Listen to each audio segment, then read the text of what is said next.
Hey, welcome to Socialism for All.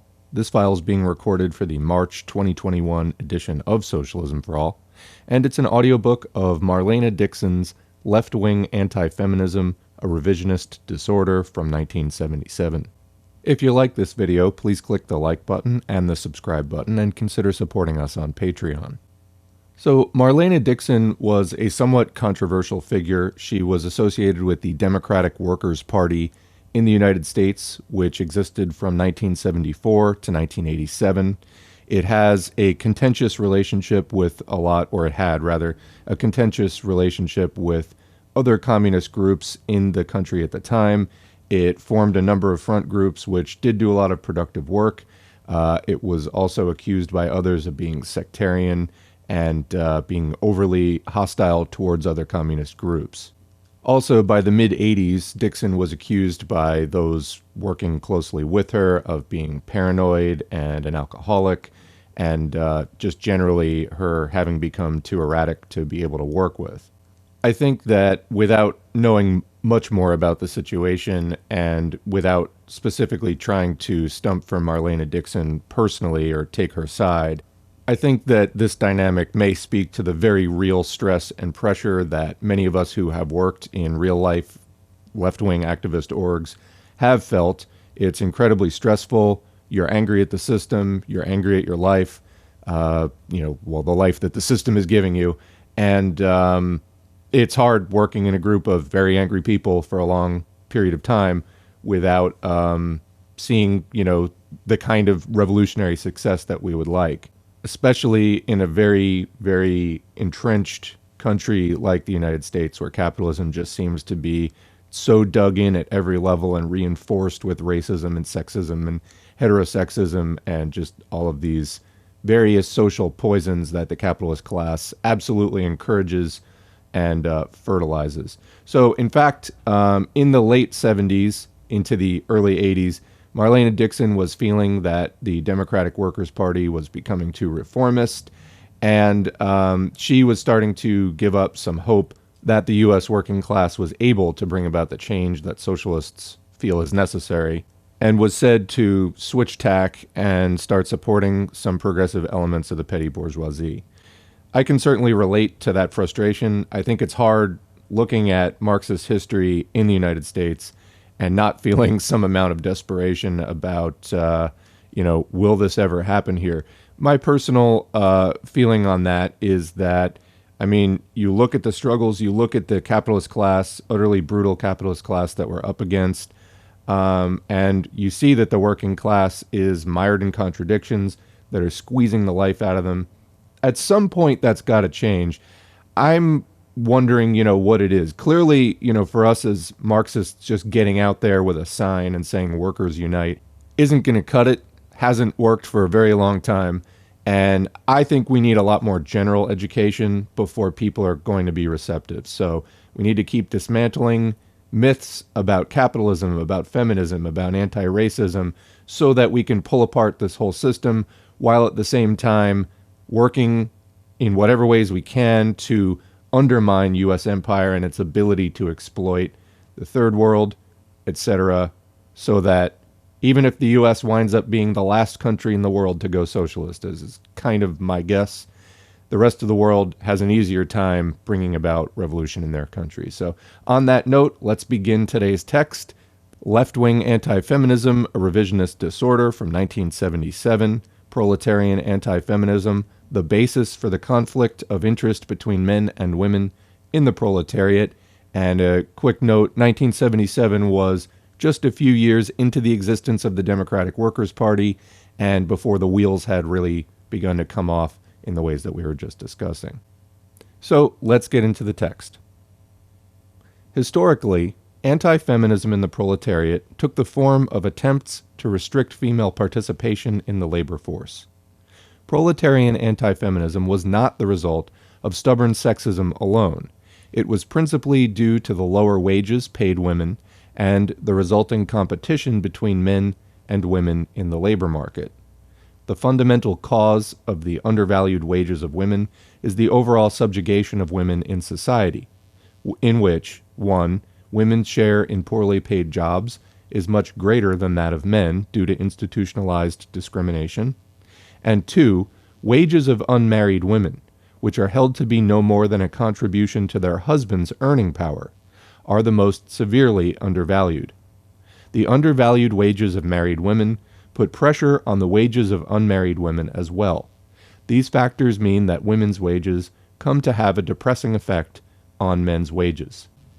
Quick comment, a couple of days ago I posted a video from Clara Zetkin giving a speech on this very subject, except she was really expressing this prejudice rather than criticizing it. This was unfortunately the line that a lot of socialists held, rather than examining the rights of women to work and participate equally. They took more of the line of taking our gerbs kind of line of like, women are driving down the wages. Well, it's not women who are driving down the wages, it's the capitalists. Women don't pay the wages. The capitalists pay the wages. Women workers don't pay the wages. The capitalists do. So anyway, I commented on that at the time. It's nice to hear Marlene Dixon starting out this piece with that point. All right, back to the text. Consequently, the female proletariat is caught in a massive contradiction. Women are driven to work by economic necessity, by the operation of capital itself. However, one of the ways for proletarian women to escape the tutelage inherent in the nuclear family is by being drawn into waged labor. Yet, the more women are driven into the labor force, the more their depressed wages put pressure on male wages. The resulting antagonism from male workers manifests itself in demands for the restriction of female labor, which replace the earlier demands for the abolition of female labor in the production process. It is basically the same mechanism of depressed wages and the same conflict of material interests which account for the antagonism between white workers and national minority workers. Historically, then, proletarian women have been defeated by the contradictory nature of their position, by the twofold nature of women's emancipation under capitalism. While women could emancipate themselves by going out to work, competition at the same time imposed limits on this emancipation. The historical limits have meant that in periods of prosperity, proletarian women's movements have fought for higher wages and better jobs, and in periods of economic crisis, women have had to fight to retain the right to work. Comment, a good example of this is during World War II. You've probably seen the poster of Rosie the Riveter, the woman with the bandana and the rolled up sleeve, and she's like flexing the bicep, making a fist, and it says, "Yes, we can." Well, during World War II, men were enlisted in the military and shipped off out of the country or wherever, and somebody had to work all the industrial jobs and etc.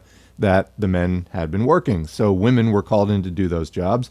They were found to do them just as well as the men were, but when the men came back from war, the women were expected just to give up those jobs, even though they had, busted their asses and risked their health and safety doing those jobs, given up, their time and just worked. I mean, they put in their effort and they worked, but they were supposed to give those jobs up just because they were, men's jobs. And the only reason they were even allowed to do it was because of, in this case, not necessarily an economic crisis, but a national crisis of war that granted women the apparently temporary right to do jobs that otherwise were considered, by rights, by nature, unquote, men's jobs. So, example of that in action. Back to the text. The super exploitation of female labor power by capital can only be countered in terms of reform by union organizing and protective legislation. However, historically, the principal opposition to basic reforms, equal pay for equal work and a fair wage for a fair day's work, has come from the trade unions themselves and from the bourgeois women's movement. Comment again, that's absolutely spot on, and I also love the phrase, the super exploitation of female labor power by capital. But if you want an example of this, go back to 1905, the founding of the IWW, or the Wobblies, the Industrial Workers of the World, radical anti-capitalist labor union that was organizing workers industrially by industry rather than trade, and organizing the, quote, unorganizable, or the unorganized, people who the trade unions wouldn't touch, because the trade unions were about keeping a labor aristocracy of white male breadwinners. They didn't want to organize women or people of color, and so you had the IWW fighting to organize these neglected and oppressed people, who the AFL, for example, the American Federation of Labor, still around today, was the most reactionary trade union federation at the time. Again, fighting to keep that labor aristocracy, which meant, how do you create a labor aristocracy? You keep a hierarchy going, you keep the women out, you keep the people of color out, and then you're able to elevate the white male breadwinners, as that ties into other social ideas and scripts and narratives about who white people are supposed to be within a multicultural, multiracial society.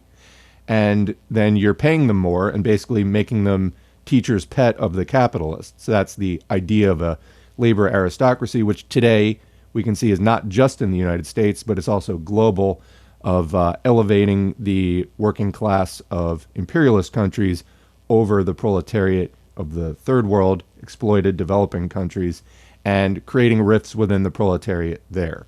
So the IWW, for example, had to fight hard against the AFL, who would actually, the AFL would break IWW picket lines. It was called union scabbing, one union scabbing against the other in this, well, basically a more reactionary trade union or union federation scabbing against the IWW's labor federation. All right, back to the text. While demands for the right to work, suffrage, the right to vote, and other democratic rights have been common to both the bourgeois and proletarian women's movements, protective legislation is another story. Bourgeois women want completely free competition with men because their main enemy is patriarchalism, which must be negated before they can claim an equal share of their class privileges.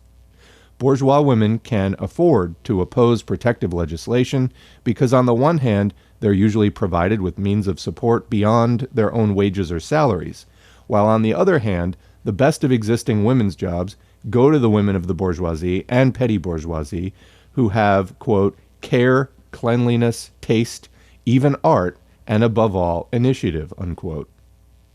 In short, they can afford depressed wages and have a competitive advantage because they are better educated. Bourgeois and proletarian women confront each other in the labor market, and bourgeois women are one of the instruments used to undercut the wages of proletarian women. This struggle, this basic class conflict, is repeated today just as it was fought in Clara Zetkin's day in the campaign for the pernicious Equal Rights Amendment carried on by the National Organization for Women and supported by the class collaborationist labor bureaucrats. Comment again.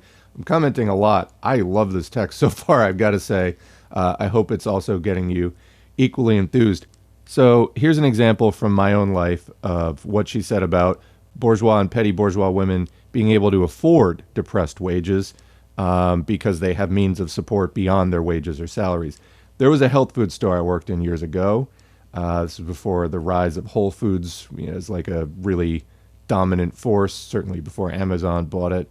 And it was like half the staff was kind of young punk and alternative people like me in their 20s and teens. And then the other half of the staff was upper middle class women, like in their 40s and 50s. There was really, I don't think anyone else represented in the workforce. It was like you were one of those two types. You were like 20s teens alternative person who liked organic and was up on some of like food politics, or you were a upper middle class woman whose husband had some, was a very wealthy man and like, was a lawyer or like doctor or something. And that was it. That was it. So they paid shit. They paid like basically minimum wage. I think it was like $6 an hour at that time. And it was terrible. But how do you organize a union that obviously like the rest of us in our like teens and 20s would have been up for getting paid more than $6 an hour? Because I was in school at the time, and I also always had to take a second job. I would deliver pizza, I'd do other things where I really just wanted to have one job and like focus on that and not be having two jobs in school. But how do you organize, how do you rally these women who live in, a $500,000 house and their husband's bringing home like however many hundreds of thousands of dollars a year? They don't care. They're just like, they like the job just to get out of the house. So anyway, I can certainly speak to that. All right, back to the text. Where the bourgeois woman seeks only to establish juridical equality and to escape the confines of the home, the proletarian woman bears in addition all the burdens of her class exploitation and oppression. This is why, for the proletarian woman, there can be no genuine female emancipation under capitalism. It also makes clear why proletarian women have put aside their own emancipation for generations to submerge it in class struggle. However, as we shall see, submerging or liquidating the women's struggle into class struggle is not a requirement of revolutionary struggle. It is a product of left-wing sexism and the bourgeois morality in Marxism, and above all, a consequence of revisionism. Whose class interests, excepting those of the bourgeoisie, are served by advocating the desirability of contractual marriage and the consequent perpetuation of the subjugation of women? If we look at its material basis, we find that proletarian anti-feminism is most characteristic of those strata of the proletariat whose wages are sufficient to maintain a family at an average working class standard of living. In such strata, where wages are adequate, a woman whose labor power is privately appropriated is a real bargain, for the same services, if waged, would be totally out of reach of the men. Proletarian anti-feminism represents the particular material interests of highly paid, unionized male workers vis-a-vis women. The subjugation of women serves as a, quote, natural restriction upon the employment of female labor, and thus partially controls their competition in the labor force. It keeps women unorganized and powerless in labor organizations. It secures male workers the benefits that accrue to them through their right to privately appropriate female labor power, as well as the psychological, quote, benefit of always having a woman inferior to serve as a waitress, lover, and servant, securely dependent, and at least theoretically, humbly grateful. No matter how low a man might fall, his wife is lower yet. No matter how powerless a man may truly be, his home is his castle, and his subjects are his wife and children.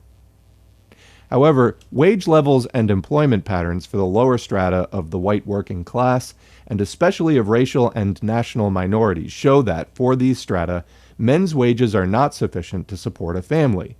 Wife and children are not a bargain, but a crushing economic liability.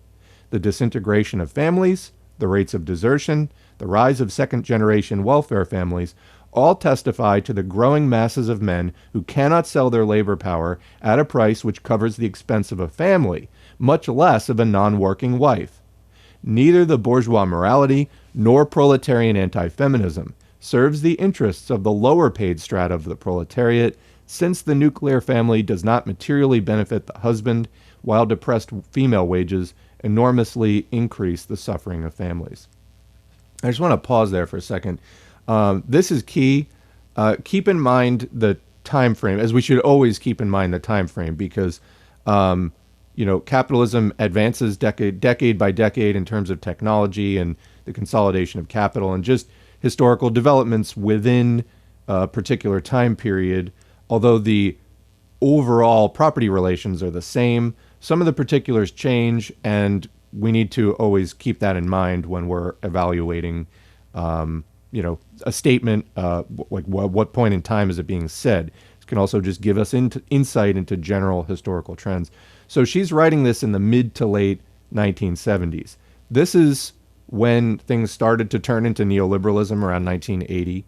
And already for a while, we saw the peak of the labor movement around 1960. That was the peak, just percentage-wise membership of workers in a labor union.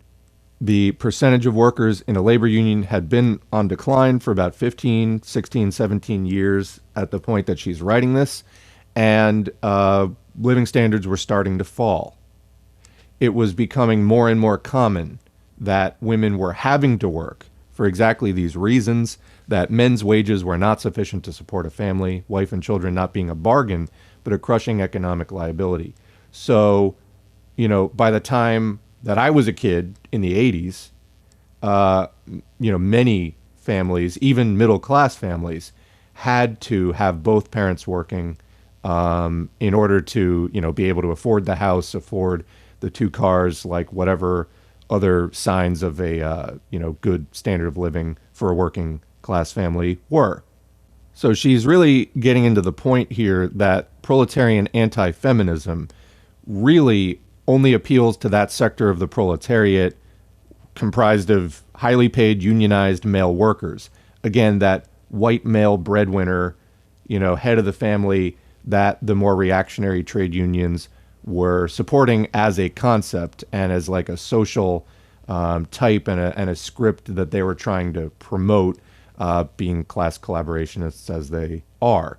But you could see it at the time, at this, later 60s, 70s, into the 80s and on, that white male breadwinner labor aristocracy was shrinking and shrinking, and it was really in fewer and fewer of the general proletariat, who increasingly were non-unionized and not paid very well, to have this anti-feminist outlook.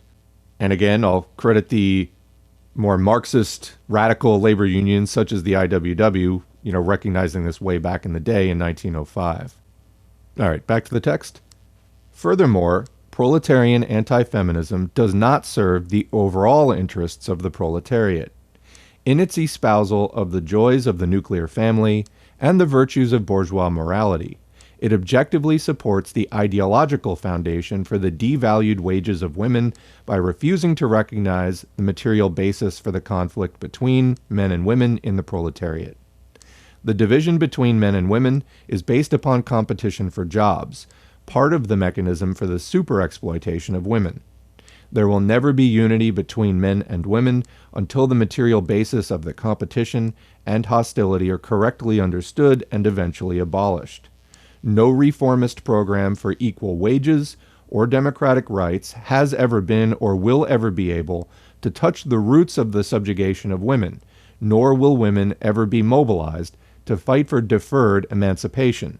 Women have learned that waiting until after the revolution means waiting forever.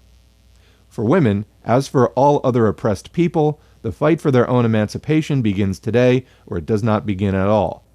So long as a rigid, dogmatic class analysis is the basis for strategy, so long as early Marxist formulations of revolutionary strategy remain dogma, even in the face of the fact that since 1917 it has been precisely the most oppressed peoples of the world who have successfully accomplished revolution, just so long will revisionism and the liquidation of the woman question into class struggle remain. And I'd like to comment here, again, that's the end of that section, she's starting a new section. I hear young people online basically saying this after the revolution crap. We've known for decades that, just like she says here, women have learned that waiting until after the revolution means waiting forever. It means accepting the male leadership, means accepting the male priorities. We know that. Stop saying it. I mean, first of all, whoever taught you that was wrong. And I hope now that you can see some of the reasoning as to why it was wrong. And I want you to go back and question that and remove it from your thought process and vocabulary. It's not helpful. It's one of the things, in fact, holding the Marxist movement back. All right, back to the text, beginning a new section. Left-wing sexism and Marxism. The absence of an adequate Marxian analysis of the position of women is the result of the unchallenged tenets of the bourgeois morality in Marxism itself. In the Critique of the Gotha program, Marx wrote, quote, "The standardization of the working day must include the restriction of female labor, insofar as it relates to the duration, intermissions, etc. of the working day. Otherwise, it could only mean the exclusion of female labor from branches of industry that are especially unhealthy for the female body, or objectionable morally for the female sex. Emphasis added to objectionable morally. Unquote.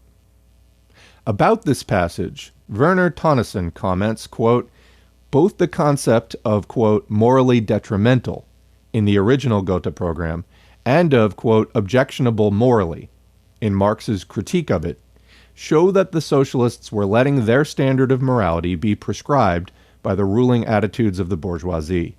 This is all the more amazing, as Marx had pointed out in the Communist Manifesto, that all moral relations in the proletariat flew in the face of bourgeois morals. Unquote. Female labor in general is incompatible with the bourgeois ideal of the family, and most particularly incompatible with bourgeois ideals of, quote, femininity. The attitudes were unchallenged by the socialists of Marx's day.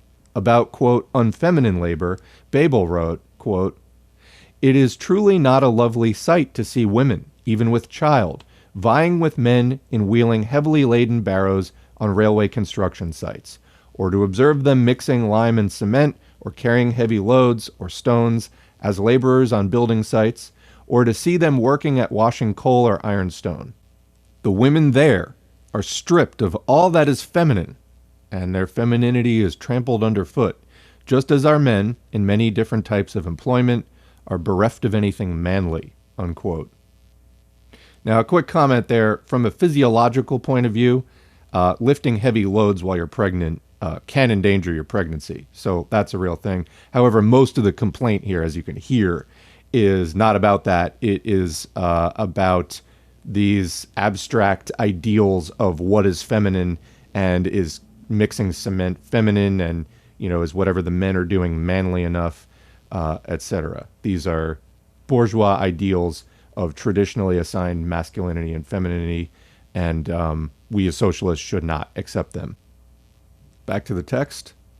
The loss of, quote, femininity in heavy or dirty labor provoked only mild indignation by contrast with the outrage and moral indignation aroused by female occupations which sinned against the bourgeois ideals of purity and chastity. Bebel again, quote, finally, younger and especially prettier women are used more and more with the greatest damage to their whole personality in all manner of public haunts as service personnel, singers, dancers, and so on, for the enticement of the pleasure-hungry male world. This area is governed by the most loathsome abuses, and the white slave owners here celebrate their wildest orgies. Unquote. It is very clear that the socialists thoroughly shared the repressive sexual morality of the bourgeoisie. Bebel's zeal in denouncing the, quote, immorality of the bourgeoisie resulted in a, quote, proletarian ideal of purity and chastity, which was the very same morality to which bourgeois patriarchalism paid homage and under which lay the subjugation of women. The liquidationist error, liquidating the superexploitation of women by submerging it into the class struggle, goes back to the earliest days of Marxism, to Marx himself, to the Second International.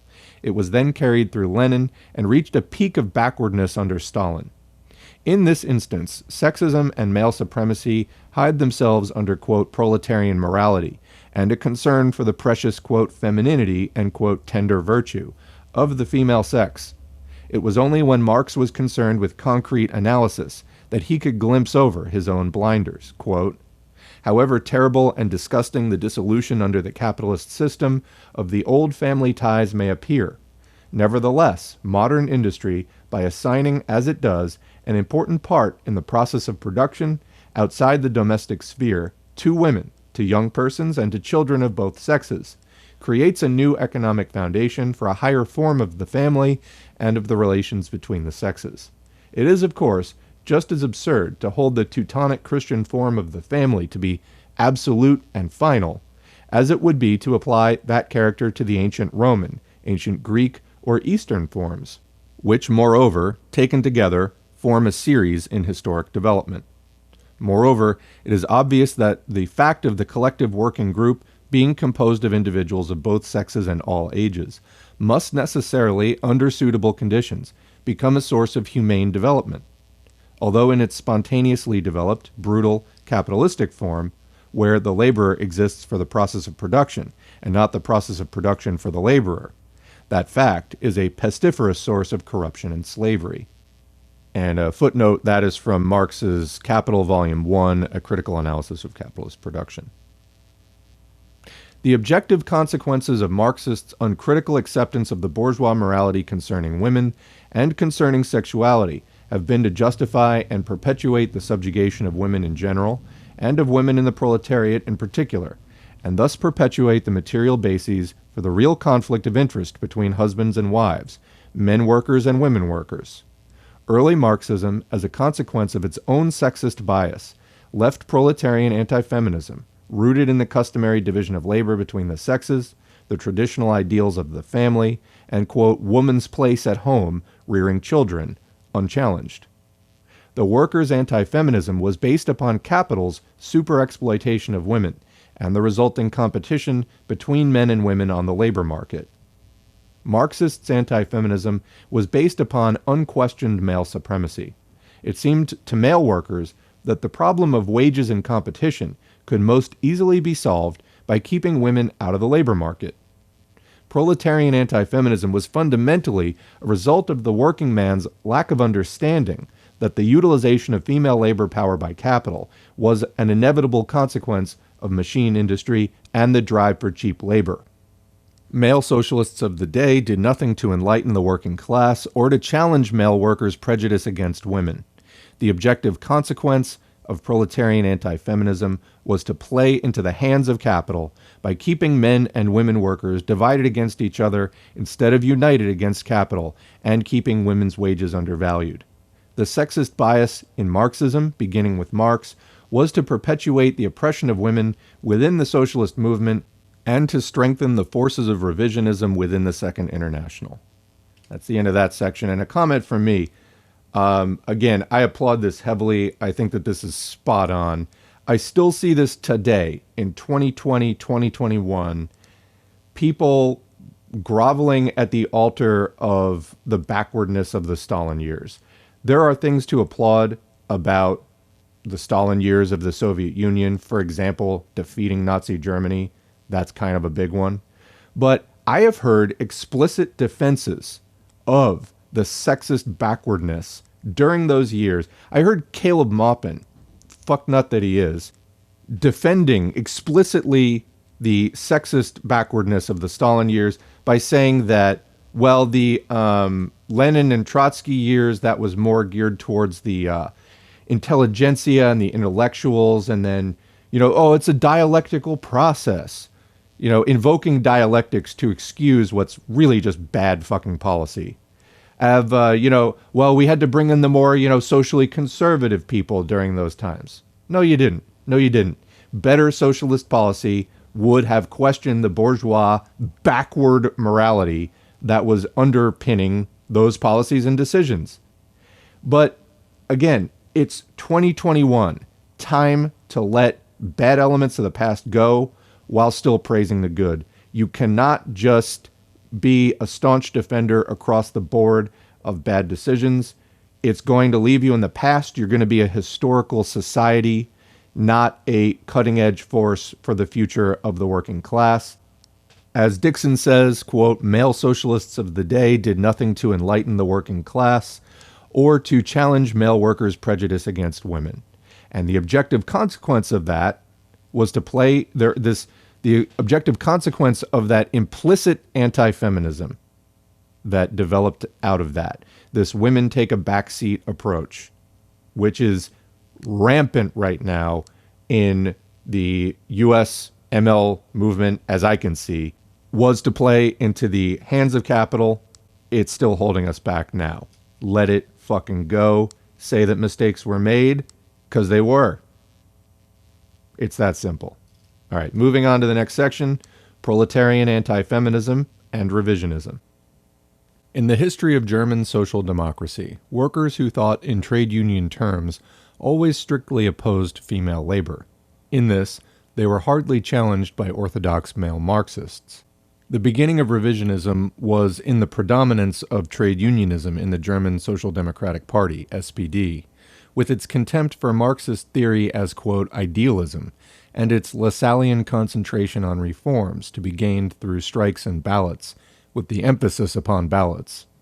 An indication of the reactionary turn in the SPD was evident in its attempts to neutralize the socialist women's movement and destroy the SPD Women's Association, because the real basis for genuine radicalism within the SPD was the women and their female Marxist leaders, Rosa Luxemburg and Clara Zetkin. Indeed, Lenin's only real allies within the Second International were Luxemburg and Zetkin. From the earliest days of German social democracy, the bellwether of revisionism was the position of the two tendencies, Marxism versus Lassalleanism, on the position of women, for it was to be the women who sided with Lenin in the great debates on revisionism within the Second International. It was the Lassalleans who, from the first, transformed the superexploitation, oppression, and subjugation of women into a, quote, question. Certainly it was not a question to the 190,000 women who were members of trade unions, the 140,000 women who were members of the SPD, and the 112,000 women who read its women's newspaper. This momentous task of organizing was achieved largely through the untiring efforts of Clara Zetkin against the constant interference and hostile machinations of the party's revisionist leadership. The subjugation of women was a, quote, question only to the male reactionaries in the leadership of the trade unions and the party. We therefore conclude that it is no accident in 1977, as in 1863, 1878, 1890, 1914, and 1920, that the subjugation of women remains, to certain men, a, quote, question. As early as 1866, the Lassallean position was clear. Before women can be emancipated, the male workers must be fully emancipated. Until then, it was, quote, sufficient for the man to work, and, quote, woman's place was to hold, quote, domestic sway. For example, take the discussion document from the German section of the First International produced in 1866. Quote, bring about a situation in which every adult man can take a wife and start a family whose existence is assured through his work, and then there will be no more of those poor creatures who, in their isolation, become the victims of despair, sin against themselves and nature, and put a blot on civilization by their prostitution and their trade in living human flesh. The rightful work of women and mothers is in the home and family, caring for, supervising, and providing the first education of children, alongside the solemn duties of the man and the father in public life and the family. The woman and mother should stand for the coziness and poetry of domestic life, bring grace and beauty to social relations, and be an ennobling influence in the increase of humanity's enjoyment of life, unquote. France was not to be outdone. Quote, the woman's place is at the domestic hearth, in the midst of her children, watching over them and instilling into them their first principles. A woman's vocation is great if she is awarded her rightful place, unquote. The general triumph of revisionism, the transformation of social democracy into a state-supportive reform party, was manifested in its treatment of women. It is worth quoting Tennyson at length, for nothing has changed, and the treatment of women in the SPD will be cruelly familiar to all of us who have matriculated through the civil rights movement, the anti-war movement, Students for a Democratic Society, SDS, and the New Communist Movement.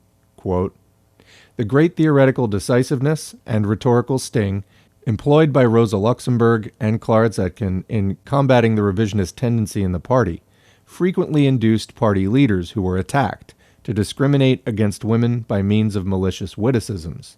They would accuse the women of being organizationally weak. After all, what were 140,000 women worth? While stating, on the other hand, that things could not be too bad as regards the oppression of the female sex if it could find spokesmen of such quality. Symptomatic of this inherently contradictory defensive ploy on the part of men were the comments of Ignaz Auer. Quote, the trouble is that there are too few women comrades in the party. I wish there were many more. The few who have to do all the work are overloaded and thus prone to become bad-tempered. So it comes about that they sometimes make life miserable for us, even though we are not to blame, unquote. Continuing the quoting of Tennyson, by the use of deliberate wit, which, as the minutes record, always evoked the sought-for merriment of the audience, the women were put in their place. The discrimination which was deliberately practiced against women in the party, and of which Mrs. Collar gave examples at the Gotha Party Conference in 1896, was in this way glossed over, while the existing antagonisms concerning the theory and tactics of the party as a whole were obscured by accusing the women of griping and not achieving anything. Auer replied to Clara Zetkin's strong attack on the party executive in the same tone, when, amidst laughter from the audience, he said, "If that is the oppressed sex, then what on earth will happen when they are free and enjoy equal rights?" The merriment which this party executive aroused through the counter-criticism served diversionary ends, by which dissatisfaction at the ruling state of affairs in the party was ridiculed. The fact that this criticism was made to look ridiculous also meant a break with revolutionary theory. The break with this theory, in turn, affected the leading representatives of the women's movement. Mrs. Collar asked, "Many comrades make such a joke of the women question that we really have to ask ourselves, are those really party comrades who advocate equal rights?" Such joking proved an effective means for discriminating against women's demands. It was an expansion of the patriarchism of men and blunted the women's criticism of the party's reformist practice, unquote. It is not common knowledge that Rosa Luxemburg was not alone in combating revisionism within the Second International and acting as the ally of Lenin. So also did Clara Zetkin and the whole Women's Association. Quote, "There is no doubt that the swing of women to the left after their leadership resulted from the discrepancy between the party's feminist theory and its discrimination against women in political practice." That is again quoting Tonneson. Thus women found themselves in the difficult position of being attacked on two fronts, that of revisionism and that of proletarian anti-feminism. The men of the party had their revenge in the end. They stripped Clara Zetkin of all power, destroyed her women's association, and so slandered her reputation that her work is virtually unknown and her name remains a bad joke.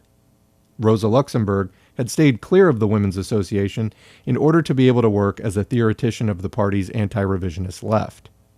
During her life, she was denied the benefits of party leadership and served as the butt of, quote, witticisms. Yet, in the end, it was Rosa they feared, and it was Rosa they murdered. The ultimate beneficiary of German revisionism, Adolf Hitler, took the revisionist position on the women, quote, question to its logical conclusion and established it as the state policy of German National Socialism, proposing the final solution to the woman question.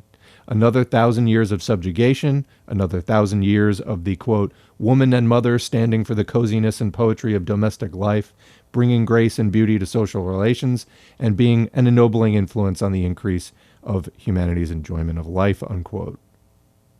The long-term result of left-wing anti-feminism has been a century of struggle, in which the fundamental position of women has improved as a result of overall improvements in the standard of living in the working class, but in which women's super-exploitation and subjugation have remained exactly where they were in 1863. That's the end of that section. Moving on to the next section, Anti-Feminism in the New Communist Movement, a Revisionist Disorder. The so-called analysis of the subjugation, oppression, and super-exploitation of women, tagged with the insulting and sexist misnomer, the, quote, woman question, and the resulting programs advocated by the majority of pre-party and party formations claiming to be Marxist-Leninist in North America today, can be described as versions of the German social democratic revisionist position. Indeed, their positions on the, quote, woman question have not progressed beyond August Bebel's program of 1878, were they even its equal. Most, implicitly or explicitly, advocate marriage and the traditional female role while calling for, quote, democratic rights, usually not different from the reformist equal rights demands of the bourgeois feminist movement. Several are so opportunist as to support bourgeois campaigns that attack protective legislation for proletarian women. When they take notice of working women's union struggles, they do so opportunistically, without any consideration of the central issues affecting the general emancipation of the female proletariat. Of the known formations, most condemn homosexuality as, quote, bourgeois decadence, by making appeals to bourgeois morality, which they are able to do only by hiding behind the bourgeois morality's manifestations in the proletariat. I want to just comment there quickly. I see this a lot. in ML Twitter especially, you see this, and it's so bizarre to me because honestly, with an ounce of critical thinking, you can wipe this away in exactly the way that Marlene Dixon just did here. That working class people have XYZ backward opinion. Therefore, we as Marxist-Leninists should support that opinion because some worker somewhere holds it, and therefore, like by the grace of their position in the proletariat, that becomes like a good position that we need to fight for. Absolutely fucking not. Absolutely not. We are here to provide leadership and increase class consciousness and teach socialism. We know that the working class, because of the contradictions of capitalism and the hardship that it imposes, it makes the proletariat inclined to accept socialism, but not necessarily to fight for it or, to really understand all of the ins and outs of the differences.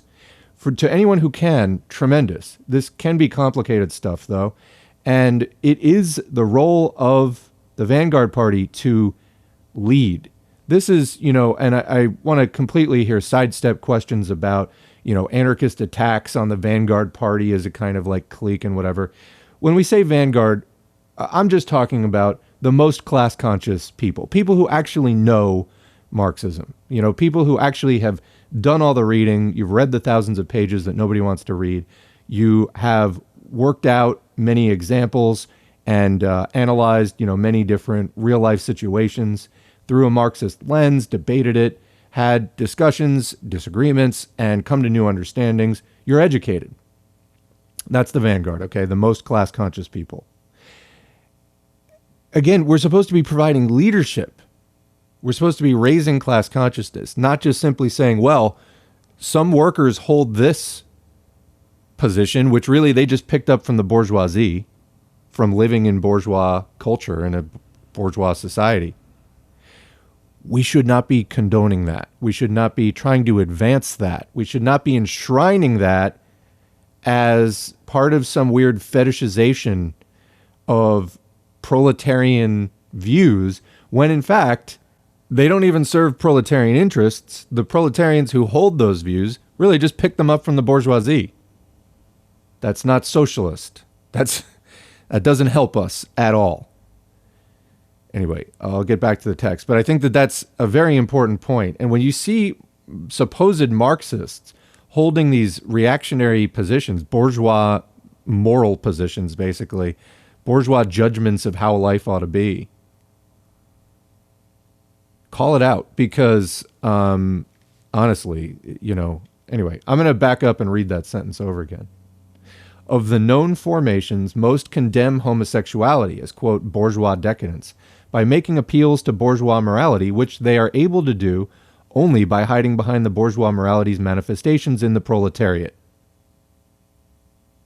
Continuing, such carryings on are more clearly exposed when, in complete obliviousness to the material bases of the conflict between men and women, they suggest individual solutions through individual struggle in the bedroom, as the answer to what is a massive contradiction of capitalism in the advanced countries. The question must be asked, whose interests are served by revisionist, anti-feminist positions in Marxist-Leninist organizations? One answer is readily obvious, the interests of the bourgeoisie and the class collaborationist labor bureaucrats. Proletarian anti-feminism has been historically linked to trade union consciousness in the proletariat and revisionism in the party. The major pre-party and party formations in the United States seem to be following the same path trod by the Lassalleans. It is not possible to ignore another factor with respect to the party and pre-party formations in North America, which is the material and social bases within the formations themselves for the perpetuation of the subjugation of women. The advantages that accrue to the men of the labor aristocracy also accrue to the men who claim they are communists, and who are, in most cases, men of the petty bourgeoisie, where anti-feminism is supremely the order of the day. Let's read that again. The advantages that accrue to the men of the labor aristocracy also accrue to the men who claim they are communists, and who are, in most cases, men of the petty bourgeoisie, where anti-feminism is supremely the order of the day. The hegemony of male leadership in the formation is safeguarded by practicing and advocating monogamous contractual marriage, since it assures the continued control of party, quote, wives, and all is justified in terms of, quote, proletarian morality. Comment, applause from me, preach it. I am so sick in 2020, 2021 of still seeing this crap. She's writing 45 years ago. This is really, this needs to be rooted out and fast. In fact, as should be clear, what is being invoked is proletarian anti-feminism and all the narrow prejudices and repressive sexuality of bourgeois morality. From the time of Marx to the present, male hegemony and male supremacy in revolutionary organizations themselves have gone practically untouched, if not unchallenged. Comment, I think this is part of the reason that Marxists lose, women in particular, to anarchism. These are real problems within the Marxist-Leninist circles still today that absolutely need to be addressed. I can't believe this was written in 1977. It was so clear, it was laid out so clearly, and yet the movement still has not fixed a lot of these problems. I think that is part of the reason Marxism is, and Marxism as it exists today, as it's embodied in various organizations and various proponents and figures within the Marxist movement, the anarchist scenes that I have witnessed and participated in tended to have much higher participation by women, much higher. And I don't think that that's necessarily just, there are more anarchists than Marxists. I think some of that has to do with Cold War propaganda in general. But when we talk about the gender difference, that is something more specific. And I think that we've got to accept that there's something going on here that is specifically not appealing to women. And you can't just put that on the women. You've got to examine what is the problem. I think Marlene Dixon really is putting her finger on a lot of really important points here.